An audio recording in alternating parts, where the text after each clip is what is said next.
Hello बच्चों, मैं Amrita ma'am. पिछले क्लास में मैंने आपको कोशिका के बारे में बताया था और उसमें पादप कोशिका और जंतु कोशिका में अंतर भी बताया था। उसके चित्र के बारे में भी हमने आपको समझाया था और ये भी बताया था कि क्या क्या पार्ट उसमें प्रेजेंट होते हैं। अब कोशिकाओं से क्या बनता है? ऊतक बनता है। तो अब हम लोग उसके आगे का पढ़ेंगे, ऊतक। तो ऊतक एक्चुअली होता क्या है कि कोशिका के समूह को हम लोग एक तरह से ऊतक कहते हैं। तो ऊतक आपके जो होते हैं टिश्यूज़ जिसे हम लोग कहेंगे। तो क्योंकि कोशिका तो सबसे छोटी इकाई हो गई, उससे बढ़ कर के अगर हम जैसे परमाणु है, परमाणु से मिलके अणु बनता है, उसी तरह से कोशिकाओं से मिलके क्या बनता है? आपका ऊतक बनता है। तो आप जानते हैं कि सभी जीवित प्राणी व पौधे जो है कोशिकाओं से बने होते हैं। जैसे कोई भी आप ले लीजिए, अमीबा है, पैरामीशियम है, वो एक कोश की जीव होते हैं, केवल एक कोशिका होती है। में सभी जैविक क्रियाएं होती हैं। जैसे जैविक क्रियाएं का मतलब श्वसन भी करते हैं, पाचन भी करते हैं, उत्सर्जन भी करते हैं। श्वसन मतलब सांस लेना, पाचन मतलब भोजन ग्रहण करके उसको पचाना, उत्सर्जन मतलब निकालना। तो एक ही कोशिका से संपन्न होते हैं। बहुकोशिकीय जीवों में, बहुकोशिकीय जीव का मतलब होता है जिसमें बहुत सी कोशिकाएं होती हैं। बहुकोशिकीय जीवों में बहुत सी कोशिकाएं होती हैं। इनमें विशेष कार्य कोशिकाओं के समूहों द्वारा होता है। उसमें क्या होता है कि अलग अलग कार्य जो है अलग अलग कोशिकाओं के समूहों द्वारा होता है। जैसे मनुष्यों में पेशी कोशिकाओं का समूह संकुचन व प्रसारण करने में होता है। जैसे कोई चीज़ को सिकोड़ना और फैलाने के लिए जो होता है वो पेशी समूह होता है, वो हमारी क्या कहलाती है? तंत्रिका कोशिकाओं द्वारा संदेशों को पहुंचाने का कार्य करती हैं। तथा पौधों में जल का संवहन जाइलम द्वारा होता है। तो अलग अलग चीज़ों में अलग अलग कोशिकाएं होती हैं। जैसे हमारे शरीर में जो होती है तंत्रिका कोशिका होती है और पौधों में जो होता है जाइलम के द्वारा जो होता है वो जल का संवहन एक स्थान से दूसरे स्थान तक होता है। तो कोशिकाओं के ऐसे समूहों को हम लोग क्या कहते हैं? तो अभी हमने आपको बताया था कि ऊतक जो है वो कोशिकाओं का समूह होता है। तो शरीर के अंदर ऐसी कोशिकाओं को जो एक तरह के कार्य को संपन्न करने में दक्ष होती हैं वो समूह में होती हैं। और समान रचना और उत्पत्ति वाली कोशिकाओं के समूह को जिनके द्वारा हम कोई विशेष कार्य करते हैं ऊतक कहलाता है। तो अब ऊतक जो है हमारे पास, जैसे अब बताया गया है पादप ऊतक। पादप ऊतक का मतलब क्या होता है? पादप मतलब पौधों के लिए है। तो पौधों में जो ऊतक पाए जाते हैं वो क्या कहलाते हैं? पादप ऊतक कहलाएंगे। तो पादप ऊतक क्या होते हैं? आप जानते हैं कि जंतुओं में लंबाई में वृद्धि एक निश्चित आयु तक होती है। जैसे आप मतलब चाहे जंतु हो चाहे मनुष्य हो, ऐसा तो नहीं कि लगातार वो बढ़ता चला जाएगा। तो एक निश्चित आयु तक ही उसकी लंबाई में वृद्धि होगी। परंतु पौधों में वृद्धि जीवन भर होती रहती है। पौधों में क्या है, आप आज उसकी शाखाएं काट दीजिए तो नई शाखाएं निकल आती हैं ना, तो जिससे नई शाखाएं बनती हैं। अतः इससे स्पष्ट होता है कि पौधों में कुछ ऊतक जीवन भर विभाजित होते रहते हैं। ये ऊतक पौधों के कुछ भागों में सीमित रहते हैं।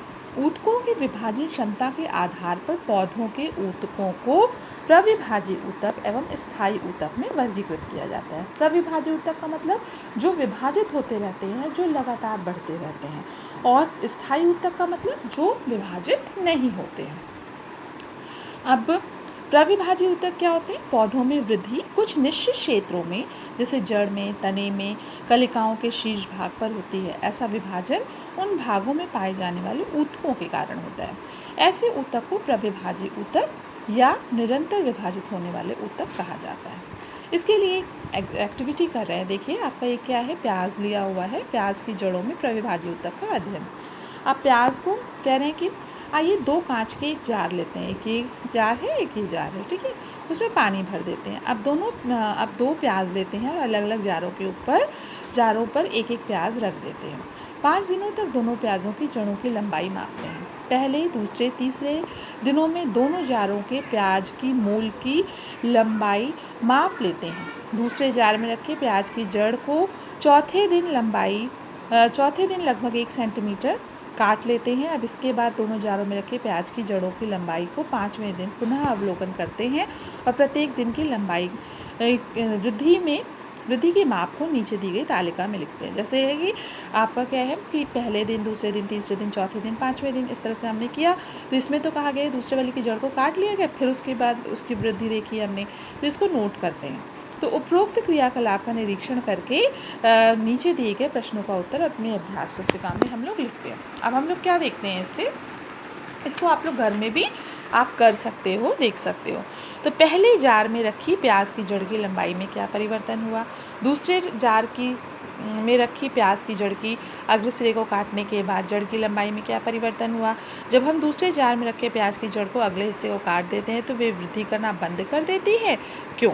तो ये चीज़ें हम लोग देखते हैं, क्यों, क्योंकि वहाँ पे प्रविभाज्य ऊतक जो है वो विभाजित होना बंद हो जाता है।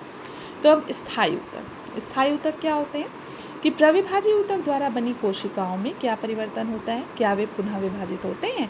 ये पादप शरीर में विकसित होकर तथा विभाजन क्षमता खोकर अन्य विशिष्ट कार्य करते हैं, जिस इनके समूह को स्थायी ऊतक कहते हैं। मतलब वो जो है अभी विभाजित नहीं हो रहे, विभाजन क्षमता उनकी खो गई है और अब जो है वो एक विशिष्ट कार्य करने लगते हैं। उस ऊतकों को हम लोग क्या कहते हैं, उन ग्रुप को हम लोग क्या कहते हैं, स्थायी ऊतक कहते हैं। जड़, तना, पत्ती तथा अन्य भागों में स्थायी ऊतक देख सकते हैं। ये दो प्रकार के होते हैं, सरल ऊतक व जटिल ऊतक। मतलब बहुत सिंपल टिश्यूज़ होते हैं और कॉम्प्लेक्स होते हैं। ये दोनों ऊतक मिलकर बढ़ते हुए पादप का गठन करते हैं। सरल ऊतक एक ही प्रकार की कोशिकाओं से बने होते हैं और पादप निर्माण में इन ऊतकों का विशेष योगदान होता है। मतलब कि पौधे जो बनते हैं उसमें बिना ऊतकों के ऐसा संभव नहीं है। तो जटिल ऊतक एक से अधिक प्रकार की कोशिकाओं से मिलकर बने होते हैं। इन्हें हम संवहन ऊतक भी कहते हैं। जैसे आपने अभी देखा कि पौधों में जो है हम लोग तो पानी जो है जड़ों में डालते हैं, पर वो प्रत्येक भाग तक वो पहुंचता है तो वो किसके द्वारा, संवहन ऊतकों द्वारा ही पहुंचता है। जाइलम और फ्लोएम दो ऐसे ऊतक होते हैं जो जटिल ऊतक कहलाते हैं, जिनके द्वारा पौधों में पानी और खाद्य सामग्री जो है एक स्थान से दूसरे स्थान तक पहुंचती है। अब एक क्रियाकलाप कर रहे हैं। गुलमेहंदी और टमाटर का एक छोटा पौधा ले, गुलमेहंदी जानते हैं ना, गुलहजारा जिसे कहते हैं, और एक टमाटर का छोटा पौधा ले। एक कांच के बर्तन में आधा कप पानी भरें और लाल स्याही की कुछ बूंदें उसमें डाल दें। इस रंगीन पानी में पौधे की जड़ को डुबाकर छोड़ दें। लगभग 10 से 15 घंटे पश्चात पौधे को बाहर निकालें। पौधे के तने की अनुप्रस्थ काट लेकर हैंड लेंस की सहायता से देखें। अनुप्रस्थ काट मतलब ऐसे बेड़ा करके ऐसे काटें, तो हम लोग उसको हैंड लेंस से देखेंगे। तो जो हमने कलर डाला था उसमें, जैसे पिंक कलर डाला था, तो आप देखोगे अंदर उसमें क्या होगा, कुछ पिंक कलर का उसमें धब्बे दिखाई देंगे। केंद्रीय घेरे में लाल रंग के छोटे छोटे धब्बे दिखाई देते हैं, जिन्हें हम संवहन पूल कहते हैं। संवहन पूल जाइलम और फ्लोएम नामक ऊतकों से मिलकर बने होते हैं। इनमें संवहन का कार्य होता है। अब पादप ऊतक के क्या क्या कार्य होते हैं। पौधों की जड़ों द्वारा अवशोषित जल एवं खनिज लवण को पत्तियों तक पहुंचाने का कार्य जो है वो क्या करता है, खनिज लवण वगैरह जाइलम करता है। और पत्तियों से निर्मित भोज्य पदार्थ को पौधे के विभिन्न भाग द्वारा पहुंचाने का कार्य जो है फ्लोएम करता है। तो जाइलम क्या करता है, जड़ों से खनिज लवण और पानी को अवशोषित करके विभिन्न भाग तक पहुंचाना, और फ्लोएम का क्या कार्य है कि पत्तियों द्वारा बनाए गए भोजन को विभिन्न भागों तक पहुंचाना जो है वो फ्लोएम हो गया। अब आता है जंतु ऊतक। जंतु ऊतक क्या होते हैं। कार्य के आधार पर जंतु ऊतक हमारे कई प्रकार के होते हैं। जैसे पहला है एपिथीलियम ऊतक। ये जो चित्र आपका बना हुआ है वो एपिथीलियम ऊतक का बना हुआ है। इसमें देखिए बीच बीच में केंद्रक है। तो एपिथीलियम ऊतक शरीर के अंगों के बाह्य स्तर को बनाने का कार्य करते हैं। यह ऊतक पूरे शरीर का बाहरी आवरण होता है, आपकी जैसे स्किन जैसे होती है ना, तो उसी तरह से। अतः इसे हम लोग क्या कहते हैं, आवरण ऊतक भी कहते हैं। खोखले अंगों जैसे मुख गुहा, अमाशय, आंत, श्वास नली, फेफड़े, रक्त नलिकाओं आदि के भीतरी सतह इसी ऊतक से बनी होती है। नेक्स्ट आता है संयोजी ऊतक। संयोजी ऊतक जो है विभिन्न अंगों को जोड़ते हैं और सहारा प्रदान करते हैं, जैसे अस्थि और रक्त इत्यादि। संयोजी मतलब जोड़ना, नाम से ही है। तो संयोजी ऊतक शरीर के विभिन्न अंगों को एक दूसरे से तथा ऊतक को दूसरे ऊतक से जोड़ने में मदद करते हैं। ये ऊतकों के बीच के स्थानों को भरने, दृढ़ता प्रदान करने यानी कड़ापन लाने में प्रदान करने में सहायक होते हैं। संयोजी ऊतक जो होते हैं कई तरह के होते हैं। एक होता है अंतराली ऊतक। अंतराली ऊतक यानी जो दो अस्थियों के बीच में जगह होती है उसको भरने का काम करेगा। तो ये त्वचा के नीचे पेशियों के बीच बीच में रक्तवाहिनियों तथा तंत्रिकाओं के चारों ओर पाए जाते हैं। और अस्थि तथा उपास्थि जो है, अस्थि सबसे कठोर ऊतक होता है। इसमें कैल्शियम और खनिज पाया जाता है, जिससे इसमें दृढ़ता आ जाती है। शरीर का ढांचा जो है, कंकाल जो है प्रदान करने के लिए इसका विशेष योगदान है, जबकि उपास्थि जो होती है लचीली होती है। जैसे आपके बाह्य कर्ण की उपास्थि का बना होता है, कान का जो बाहरी हिस्सा होता है देखिए, उसको आप मोड़ सकते हो ना, तो वो जो है उसमें उपास्थि है, जबकि अंदर जो शरीर के भीतर जो कड़ेपन होता है वो अस्थियों के द्वारा होता है। और तीसरा संयोजी ऊतक होता है रक्त। रक्त आप जानते हो, ब्लड। यह एकमात्र ऊतक है जो तरल अवस्था में पाया जाता है, इसे तरल संयोजी ऊतक भी हम लोग कहते हैं। रक्त का तरल भाग प्लाज्मा होता है, जिसमें 3 प्रकार की रक्त कणिकाएं पाई जाती हैं। एक होता है लाल रक्त कणिका, श्वेत रक्त कणिका और प्लेटलेट्स, जिसे कहते हैं आरबीसी, डब्ल्यूबीसी और प्लेटलेट्स। तो जो आरबीसी होती है, रेड ब्लड कॉर्पस्यूल होती है, वो हीमोग्लोबिन की मात्रा को निर्धारित करती है। श्वेत रक्त कणिका जो होती है, डब्ल्यूबीसी, हमारे शरीर में बाह्य रोगों से लड़ने में शक्ति प्रदान करती है। और प्लेटलेट्स तो आप जानते ही हो, अगर प्लेटलेट्स की जैसे डेंगू वगैरह में आप सुनते हो कि प्लेटलेट्स कम हो गई तो आपके शरीर के विभिन्न भागों से ब्लड जो है वो बाहर आने लगता है। तो ये 3 भाग होते हैं हमारे रक्त के। तो वो शरीर में लाल रक्त कणिकाओं की कमी हो जाने से रक्तहीनता, जिसे एनीमिया रोग कहते हैं, हीमोग्लोबिन कम हो जाना। श्वेत रक्त कणिका रोगाणु का भक्षण करती हैं, इसकी कमी से शरीर की प्रतिरोधक क्षमता घट जाती है। प्लेटलेट्स रक्त के जमने में सहायता करती हैं। अगर प्लेटलेट्स की कमी होने लगती है तो रक्त जो है जमता नहीं है, और जबकि शरीर के विभिन्न भागों से वो बाहर आने लगता है। अब आता है पेशी ऊतक। पेशी ऊतक तीसरा। पेशी ऊतक क्या है? हमारे शरीर में कुछ विशेष कोशिका होती है जिन्हें हम पेशी कोशिका कहते हैं। पेशी कोशिकाओं के समूह को पेशी ऊतक कहते हैं। ये अंगों को गति प्रदान करती है। जैसे रेखित पेशी ऊतक और अरेखित, 2 तरह की होती है। क्या आपने अनुभव किया है कि कुछ पेशियों को हम अपनी इच्छा अनुसार गति करा सकते हैं? जैसे हाथ है, पैर है, हम चाहेंगे तो अपनी तरफ से उंगलियों को मोड़ लेंगे, है ना। तो कुछ ऐसे होते हैं जो इच्छानुसार गति कराते हैं, ये उनकी गति को रोक सकते हैं, जैसे हाथ और पैर की कोशिकाएं। इस तरह की पेशियों को हम लोग ऐच्छिक पेशी यानी ऐच्छिक पेशी या रेखित पेशी कहते हैं। सूक्ष्मदर्शी में अवलोकन करने पर पेशियों में हल्के तथा गहरे रंग के एक के बाद एक रेखाओं की धारियों की तरह रचनाएं होती हैं। इन्हें रेखित पेशी भी कहते हैं। ये पेशियां काफ़ी मजबूत और प्रायः कंकाल से जुड़ी होती हैं। ये देखिए लाइंस बनी हुई हैं। दूसरा होता है अरेखित पेशी। अब आहार नाल में भोजन का खिसकना या रक्त नलिकाओं का प्रसार या संकुचन जैसी गति ऐच्छिक नहीं होती, मतलब अपने मन से नहीं होता। हम इन इच्छानुसार गति प्रारंभ या बंद नहीं कर सकते, इसलिए इनमें पाई जाने वाली पेशियों को अनैच्छिक पेशी भी कहते हैं। जैसे आँख का फड़कना भी होता है। मूत्र वाहिनियों में भी ये पेशियां पाई जाती हैं। इन कोशिकाओं की लंबी और सिरा नुकीला होता है। इनको अरेखित पेशी भी हम कहते हैं। हृदय की पेशी जीवन भर लयबद्ध होकर प्रसार एवं संकुचन करती है। यह रचना में रेखित पेशी की तरह मजबूत एवं कार्य में अरेखित पेशी की तरह समान होती है। तो ये आपकी जो चित्र है ये अरेखित पेशी है, ये रेखित पेशी। बच्चों, आपको रेखित पेशी और अरेखित पेशी का चित्र भी बनाना है। अब आता है तंत्रिका ऊतक। तंत्रिका ऊतक जो ये आपका एक दिख रहा है, ये तंत्रिका कोशिका है। इसका भी चित्र आपको बनाना है।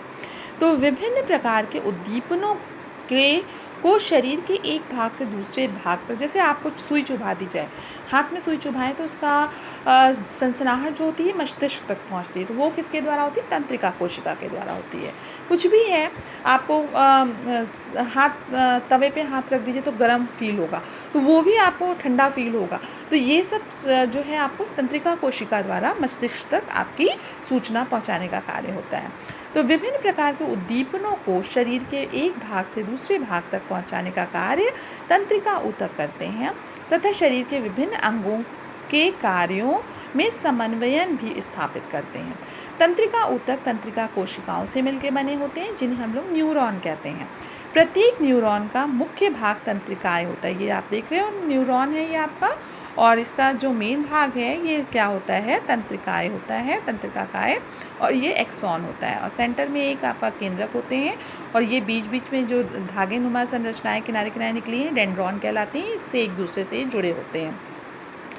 तंत्रिका काय के अनेक धागे जैसी संरचनाएं निकलती हैं, इन्हें डेंड्रॉन कहते हैं। तंत्रिका काय का एक प्रवर्ध मोटा लंबा व छोर पर शाखान्वित होता है, इसे तंत्रिकाक्ष कहते हैं। ये वाला नीचे वाला क्या है आपका? तंत्रिकाक्ष हो गया है। अब तंत्रिका काय में एक स्पष्ट केंद्रक होता है। एक कोशिका का तंत्रिकाक्ष दूसरी कोशिका के डेंड्रॉन द्वारा वो जुड़ा होता है।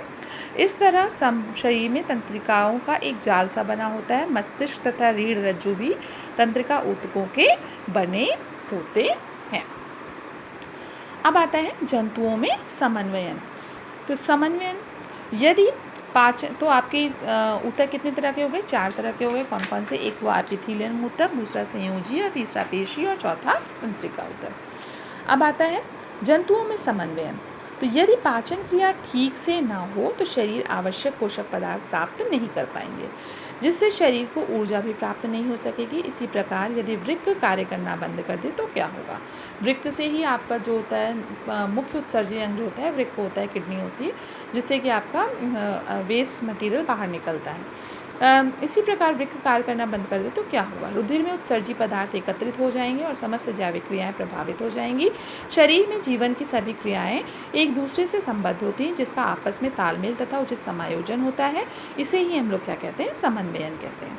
जंतुओं में समन्वयन स्थापित करने के कार्य 2 तंत्रों द्वारा होते हैं। एक तंत्रिका तंत्र द्वारा, एक अंतःस्रावी ग्रंथियों द्वारा। अब तंत्रिका तंत्र हमारा क्या होता है? तो शरीर में घटित होने वाली समस्त क्रियाओं के नियमन और नियंत्रण के लिए तंत्रिका तंत्र पाया जाता है। मनुष्य में तंत्रिका तंत्र मुख्य 3 भाग होते हैं। एक मस्तिष्क हो गया, दिमाग, रीढ़ रज्जु जिसके सहायता से हम लोग सीधे बैठते हैं, तंत्रिकाएं। तो मस्तिष्क क्या है? ये एक कोमल और महत्वपूर्ण अंग है जो कपाल से सुरक्षित रहता है। समस्त ऐच्छिक क्रियाओं का निर्णय मस्तिष्क द्वारा लिया जाता है। सुगंध है, श्रवण है, सुगंध मतलब स्मेल, श्रवण सुनना, रंगों का निर्णय भी मस्तिष्क द्वारा ही होता है। मस्तिष्क के कई भाग होते हैं। मानव मस्तिष्क को अन्य जंतुओं की तुलना में सबसे श्रेष्ठ कहा गया है क्योंकि इसमें सर्वाधिक तर्क शक्ति विकसित होती है। नेक्स्ट होती है रीढ़ रज्जु। मानव मस्तिष्क का पीछे का भाग बेलनाकार खोखली रचना में परिवर्तित हो जाता है। इसे रीढ़ रज्जु कहते हैं। रीढ़ रज्जु शरीर के मध्य में रीढ़ की हड्डी के अंदर सुरक्षित रहती है। रीढ़ रज्जु से दोनों ओर तंत्रिकाएं निकलती हैं, जिससे समस्त अनैच्छिक क्रियाओं का नियंत्रण किया जाता है। अब आता है तंत्रिकाएं। मनुष्य में शरीर में तंत्रिकाओं का जाल बिछा होता है। यही कारण है कि शरीर के किसी भी भाग में कोई उद्दीपन होने के कारण ग्रहण होने पर तुरंत अनुभव हो जाता है। मनुष्य के शरीर में 2 प्रकार की तंत्रिकाएं पाई जाती हैं। एक होती है कपाल तंत्रिकाएं और दूसरी होती है रीढ़ तंत्रिकाएं। कपाल यानी जो मस्तिष्क से जुड़ी होती हैं, ये ज्ञानेंद्रियों से उद्दीपन को ग्रहण करती हैं। ज्ञानेंद्रियां यानी आपका जैसे स्पर्श करके या टेस्ट करके या देख करके या स्मेल से या कान से सुन करके मस्तिष्क से सूचना पहुंचाती हैं, जैसे सुनने, सूंघने, छूने, स्वाद और जानने की सूचना आदि। रीढ़ तंत्रिकाएं ये शरीर के समस्त अनैच्छिक क्रियाओं को नियंत्रण करती है। जैसे रीढ़ रज्जु से निकलती हैं इन तंत्रिकाओं का जाल आंतरिक अंग तथा त्वचा में फैला रहता है। जैसे आपको कोई सुई चुभो दे तो उसकी सूचना मस्तिष्क तक पहुंचती है। आपको कोई ठंडी चीज़ आप छू लो तो उसकी सूचना मस्तिष्क तक पहुंचती है, तो उसके द्वारा। तो सूक्ष्म जंतुओं में जैसे अमीबा और स्पंज में के शरीर में कोई तंत्रिका तंत्र नहीं होता, परंतु समस्त शरीर द्वारा संवेदना ग्रहण की जाती है। हाइड्रा, स्कैरिस, केचुआ को आप देखिए, अगर ज़रा सा छू दीजिए वो तुरंत सिकुड़ जाता है।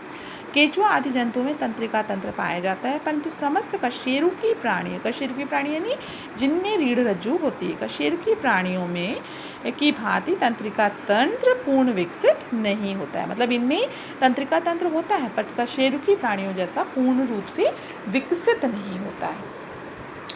अब आता है अंतःस्रावी ग्रंथियाँ।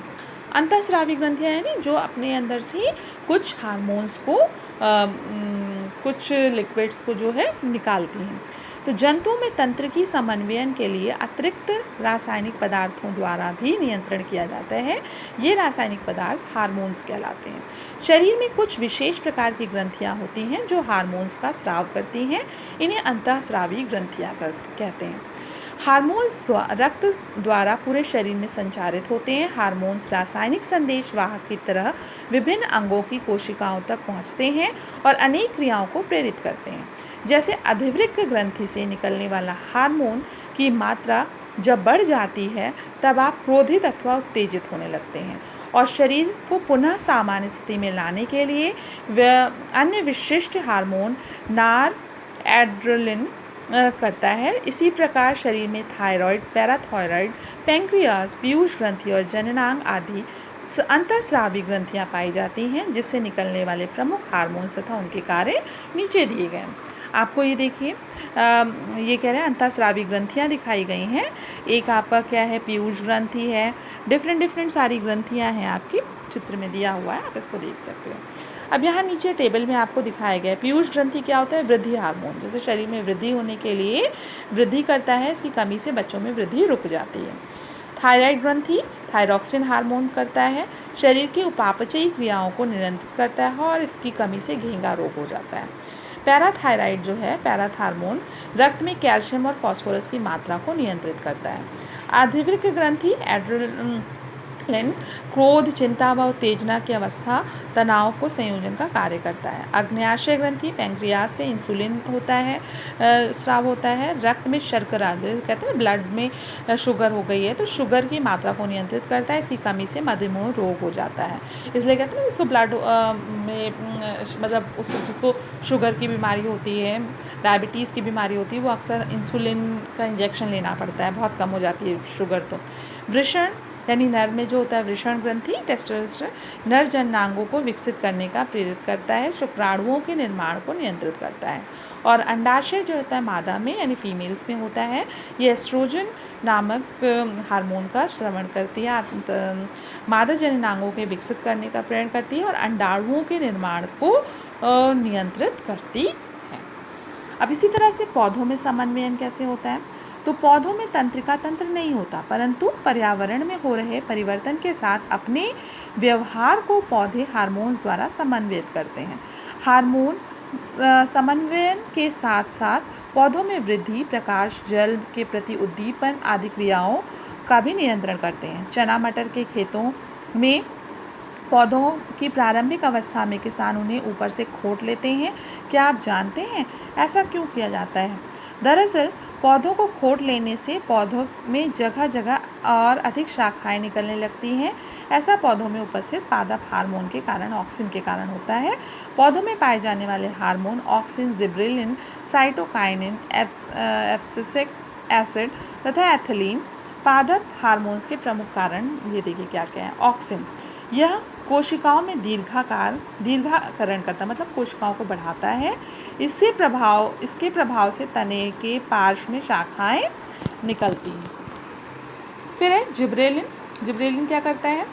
इसके प्रभाव से तने के पर्व लंबे होते हैं। ये अंगूरों का आकार तथा गुच्छों को लंबाई में बढ़ाने में भी सहायक होता है। साइटोकाइनिन यह कोशिका विभाजन को प्रेरित करता है। एब्सिसिक अम्ल यह रंध्रों को बंद करके वाष्पोत्सर्जन को संचालित करने में मदद करता है या पत्तियों के झड़ने में भी सहायता करता है। फिर एथिलीन यह कच्चे फलों को जैसे केला है, आम है, संतरा आदि को शीघ्र पकाने में सहायता करता है। मतलब अलग से इसको अगर एथिलीन डाल करके रखते हैं तो वो ईजिली वो पक जाते हैं। अब पूरे चैप्टर में हमने क्या देखा कि कोशिका जीवन की रचनात्मक एवं कार्यात्मक इकाई है। अधिकांश कोशिकाएं सूक्ष्म होती हैं जबकि कुछ कोशिकाएं बड़ी होती हैं, जैसे मुर्गी का अंडा इत्यादि। अब कोशिकाओं का अध्ययन सूक्ष्मदर्शी नामक यंत्र से किया जाता है। कोशिका में कई प्रकार के कोशिकांग पाए जाते हैं जिनके विशेष कार्य होते हैं, जैसे माइटोकॉन्ड्रिया का कार्य ऊर्जा का निर्माण तथा संग्रह करना है। पादप कोशिका भित्ति से ढकी होती है तथा इनमें हरितलवक नामक विशिष्ट कोशिकांग पाया जाता है जो प्रकाश संश्लेषण में सहायता करता है। समान रचना व उत्पत्ति वाली कोशिकाओं के समूह जिनके द्वारा विशिष्ट कार्य होते हैं उन्हें हम लोग क्या कहते हैं? ऊतक कहते हैं। फिर है पौधों में ऊतक के दो समूह बांटा जा सकता है, प्रविभाज्य ऊतक और स्थायी ऊतक। जंतुओं में ऊतक कई प्रकार के होते हैं, एपिथीलियम ऊतक, संयोजी ऊतक, पेशी ऊतक और तंत्रिका ऊतक। जंतुओं में समन्वय स्थापित करने के कार्य दो तंत्रों द्वारा होता है, तंत्रिका तंत्र और अंतःस्रावी तंत्र। और पौधों में तंत्रिका तंत्र नहीं होता, परंतु पर्यावरण में हो रहे परिवर्तन के साथ अपने व्यवहार को पौधे हार्मोन द्वारा समन्वित करते हैं। ऑक्सिन, जिब्रेलिन, साइटोकाइनिन, एब्सिसिक अम्ल तथा एथिलीन आदि पादप हार्मोन्स। तो बच्चों ये चैप्टर आपका कंप्लीट हो गया है। इसमें आप लोग एक्सरसाइज में दे रही हूँ, उसको आप लोग करिएगा। ठीक है बच्चों, thank you, have a nice day.